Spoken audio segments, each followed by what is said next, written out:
सुबह का वक्त था। पुराने मंदिर के घंटे बज रहे थे, लेकिन आज माहौल अलग था।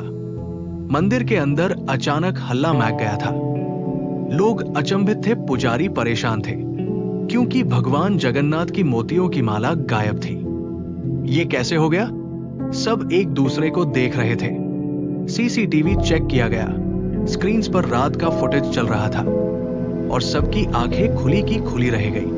उसी मंदिर की सीढ़ियों पर एक छोटा सा लड़का रहता था। फटे हुए कपड़े, नंगे पांव। गांव वाले उसे जानते थे। लोगों ने उसका नाम गोपाल रख दिया था, क्योंकि उसका कोई मां बाप नहीं था, लेकिन दिल से वो बहुत साफ था। जब भी कोई उससे पूछता, तेरा घर कहाँ है, तो वो बस मुस्कुराकर जगन्नाथ जी की ओर इशारा कर देता।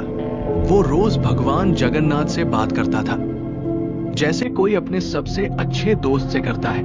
कभी हंसता, कभी उनसे शिकायत करता। आज भी खिचड़ी नहीं मिली। उसकी बातें मासूम थी, लेकिन उनमें एक सच्चा अपनापन था, जैसे भगवान सच में उसके अपने हों। एक दिन मंदिर के आंगन में एक गरीब औरत जोर जोर से रो रही थी।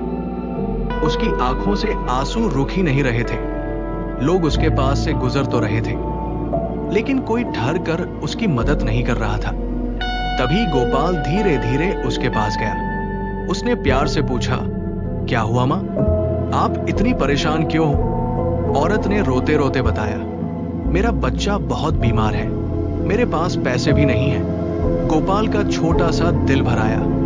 उसकी आंखों में भी आंसू आ गए। वो बिना कुछ कहे तुरंत मंदिर के अंदर चला गया। भगवान के सामने बैठकर प्रार्थना करने लगा। उसकी मासूम प्रार्थना में इतना सच्चा विश्वास था, जैसे वो भगवान से नहीं, अपने दोस्त से बात कर रहा हो। रात का गहरा सन्नाटा था। मंदिर के चारों ओर अंधेरा छाया हुआ था। हवा की हल्की सरसराहट और दूर से आती कुत्तों की आवाज माहौल को डरावना बना रही थी। मंदिर के अंदर सिर्फ एक दिया टिमटिमा रहा था। चारों तरफ ऐसा सन्नाटा था, जैसे समय थम गया हो। तभी अचानक मंदिर के गर्भगृह में एक तेज रोशनी चमकी। पूरा मंदिर उस उजाले से भर गया। गोपाल डर के मारे सिहर गया। उसका दिल तेज धड़कने लगा। उसी रोशनी के बीच से एक दिव्य आवाज गूंजी, गोपाल, ये माला ले जाओ। गोपाल हैरान रह गया। डर भी था, लेकिन उस आवाज में अपनापन भी था। अगली सुबह मंदिर में अचानक हंगामा मच गया। चारों तरफ शोर गूंजने लगा। लोग घबराए हुए इधर उधर देखने लगे। माला चोरी हो गई। कौन ले गया? पुजारी और गांव वाले इकट्ठा हो गए। हर कोई एक दूसरे से सवाल कर रहा था, लेकिन किसी के पास जवाब नहीं था।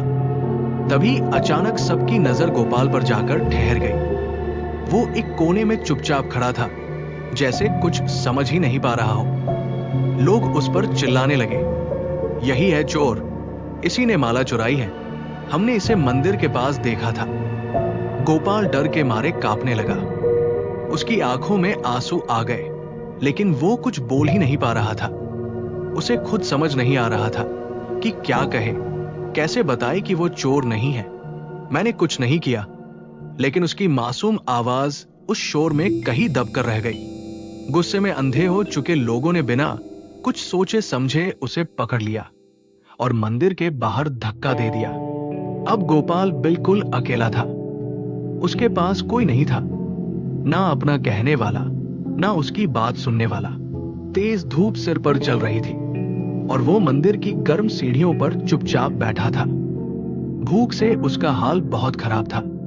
कुछ देर बाद वो धीरे धीरे उठकर लोगों के पास गया। उसने हाथ जोड़कर विनती की, लेकिन किसी ने उसकी तरफ ध्यान नहीं दिया। कुछ लोगों ने उसे अनदेखा कर दिया। आंध मंदिर में पूजा चल रही थी, लेकिन गोपाल भूखा और अकेला बैठा था। उसे समझ नहीं आ रहा था कि भगवान के इतने करीब होकर भी वो इतना दूर क्यों महसूस कर रहा है। धीरे धीरे शाम ढल गई और रात हो गई। आसमान में काले बादल छा गए और कुछ ही देर में तेज बारिश शुरू हो गई।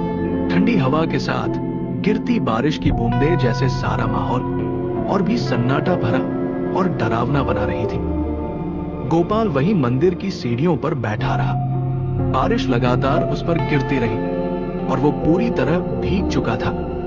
ठंड से उसका शरीर कांप रहा था, लेकिन उसके पास ना कोई छत थी, ना कोई सहारा। वो बिल्कुल अकेला था। भूख और ठंड ने मिलकर उसे अंदर से तोड़ दिया था। उसकी ताकत खत्म होती जा रही थी और उसकी आंखें भारी होने लगी थी। आखिर में वो धीरे से वही सीढ़ियों पर लेट गया। बारिश उस पर गिरती रही और ठंडी हवा उसके शरीर को चीरती रही। कुछ ही पलों में उसकी आंखें बंद हो गई और वो वही बेहोश हो गया। मंदिर के अंदर रोशनी और भजन चल रहे थे, लेकिन बाहर सीढ़ियों पर गोपाल अकेला पड़ा था। मंदिर के अंदर कुछ अजीब होने लगा। माहौल अचानक बदल गया और एक अजीब सी बेचैनी फैल गई। पुजारी ने दिया जलाने की कोशिश की, लेकिन लौ जलती और फिर बुझ जाती। हैरानी की बात यह थी कि वहां कोई हवा भी नहीं चल रही थी। लोग एक दूसरे की तरफ देखने लगे। धीरे धीरे डर सबके चेहरों पर साफ दिखने लगा। किसी ने कहा कि यह कोई संकेत है। आखिर में पुजारी ने फैसला लिया कि आज के लिए मंदिर बंद कर दिया जाए। उसी रात मंदिर के मुख्य पुजारी को एक अजीब और गहरा सपना आया। वो बेचैन होकर सो रहे थे और अचानक उन्हें एक तेज प्रकाश दिखाई दिया। उस दिव्य प्रकाश के बीच भगवान जगन्नाथ प्रकट हुए। पूरा वातावरण उजाले से भर गया और एक अलग ही शांति महसूस होने लगी। पुजारी घबरा गए और तुरंत हाथ जोड़कर खड़े हो गए। उनके चेहरे पर डर भी था और श्रद्धा भी। तभी भगवान की गूंजती हुई आवाज सुनाई दी, जिस बच्चे को तुमने मंदिर से बाहर निकाला वही मेरा सच्चा भक्त है। तुमने बिना सच्चाई जाने उसे चोर समझ लिया। तुमने उसे भूखा और अकेला छोड़ दिया। भगवान की आवाज में ना गुस्सा था, ना क्रोध, लेकिन एक गहरी सच्चाई और चेतावनी जरूर थी। पुजारी का सिर शर्म से झुक गया। उन्हें अपनी गलती का एहसास हो चुका था और उनका दिल पश्चाताप से भर गया। पुजारी अचानक घबराकर जाग गए। उनकी सांसें तेज चल रही थी और माथे पर पसीना था। सपने में जो देखा था वो इतना सच्चा लग रहा था कि उनका दिल जोर से धड़कने लगा। कुछ पल तक वो चुपचाप बैठे रहे, फिर उन्हें अपनी गलती का एहसास हुआ। उन्होंने तुरंत उठकर जोर से आवाज लगाई, जल्दी सब लोग इकट्ठा हो जाओ, गोपाल को ढूंढो अभी। इसी वक्त उनकी आवाज में घबराहट भी थी और एक सच्ची चिंता भी। मंदिर के लोग उनकी आवाज सुनकर जाग गए और तुरंत बाहर निकल आए। अब सबकी नजर सिर्फ एक ही चीज पर थी, गोपाल को जल्द से जल्द ढूंढना। सभी लोग तेज बारिश में बाहर की ओर भागे। ठंडी हवा और तेज बारिश के बावजूद कोई भी रुका नहीं। हर किसी के मन में बस एक ही चिंता थी, गोपाल को ढूंढना। कुछ ही पलों बाद मंदिर की सीढ़ियों पर उन्हें गोपाल दिखाई दिया। वो वही पड़ा था, पूरी तरह भीगा हुआ और बिल्कुल निढाल।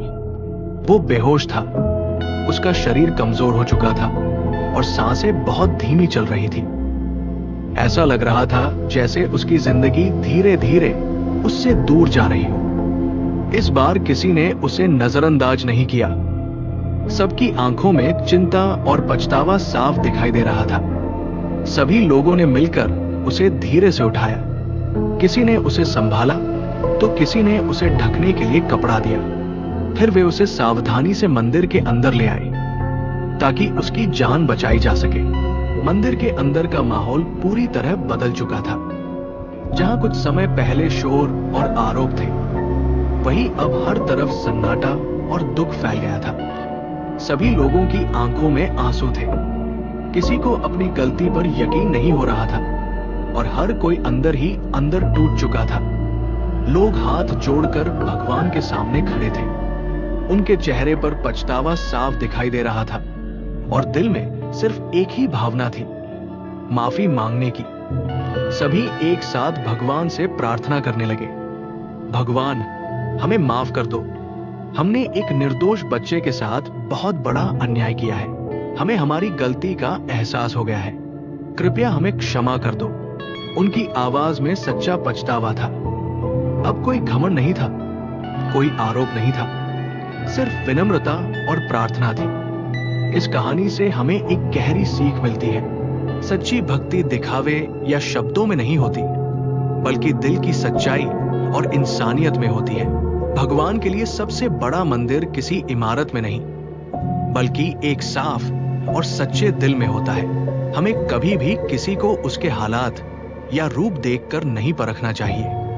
कई बार जो सबसे कमजोर और अकेला दिखता है, वही भगवान के सबसे करीब होता है। किसी की मदद करना, भूखे को खाना देना और दुखी का साथ देना ही सबसे बड़ी पूजा है, क्योंकि भगवान वही रहते हैं जहां दया, प्यार और सच्चाई होती है। इसलिए हमेशा याद रखो, इंसानियत से बड़ा कोई धर्म नहीं होता।